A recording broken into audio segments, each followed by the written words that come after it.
Good morning mga mahal ko. Mayroon akong pechay. Hinugasan ko, ayan nakababad. Pag-iisipan ko pa kung anong luto.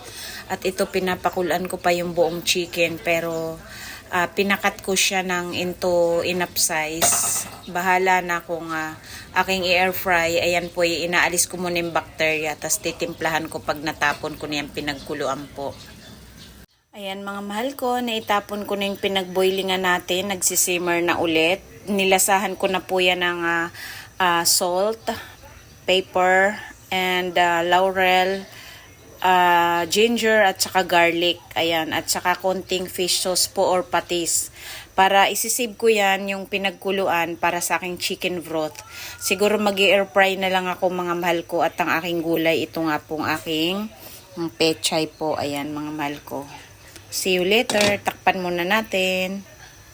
Mga mahal ko, magsasaing ako. Parang 4 days na akong di nag-rice. Maputla na yung aking bigas. Bakit ganon may bugs po? Hindi ko alam. Sobrang hugas ko na yan. Nagka-bugs ang aming bigas. Mga mahal ko, ito po, isusute ko lang. Hindi ko isusute. I mean, tatapingan ko lang siya ng chili garlic ko. Yung mga dulo ng pichay, hiniwalay ko yung aking dahon kasi nga po madaling maluto. Parang i-steam ko lang siya na klase. Ito po yung aking ginawa, nag-air fry ako ng aking chicken. Ako'y gutom na 3:30 na po.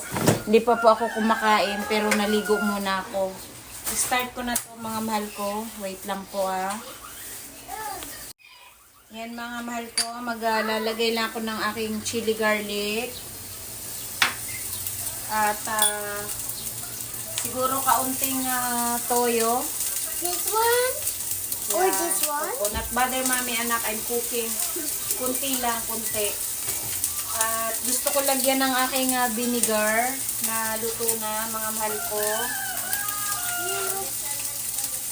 Para maiba naman ang ating lasa. Ang bango.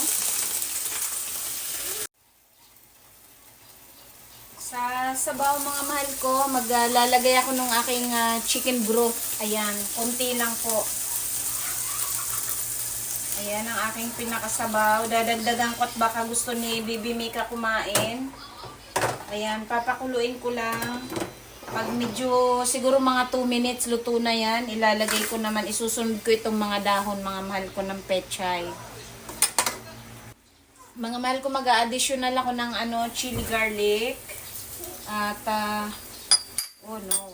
Ilalagay ko na po itong aking dahon ng pechay.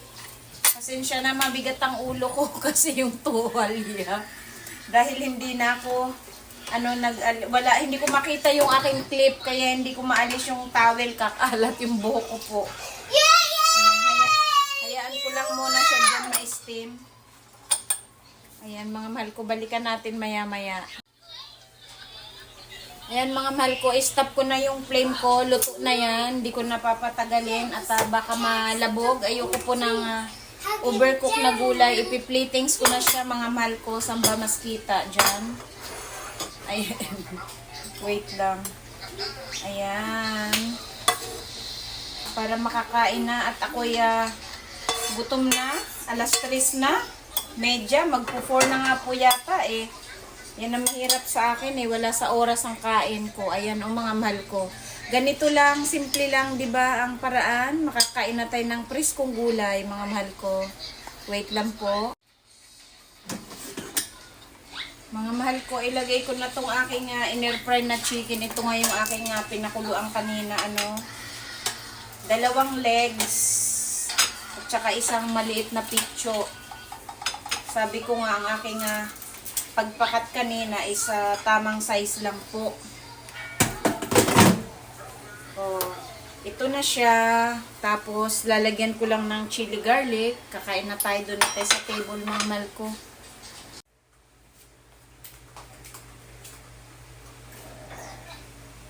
Yan, kakain na tayo mga mahal ko. Ganyan. Nagluluto pa ako ng aking kape. Yan, sinara ko yung pinto kasi iba yung sinag. Pangitingnan. Yan na yung ating table. Tingnan niyo mga mahal ko, oh. 15 minutes to 4 o'clock na ang oras. Ngayon pa lang po ako kakain.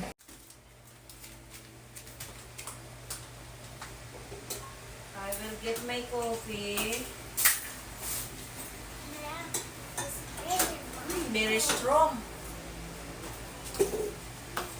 Kain na tayo mga mahal ko. Ayan na po ang ating table. Kakain na tayo. Ayan mga mahal ko, kain na po tayo. Bali ang plinibor ko lang dito sa aking pechay ay in-steam ko lang siya at ang aking isinabaw sa kanya ay yung ating chicken broth na aking pinagpakuluan nitong ating chicken na aking inner fryer naman. Tapos po naglagay lang ako ng konting toyo at saka yung aking chili garlic. Ganun lamang po mga mahal ko. Yan na yung ating ulam ngayon at alas 4 na yan, eksakto, first meal of the day. Kain po tayo, inyo po unang subo. Before ko po i-start to ay aking uling nanalangin na po ako. Ayan.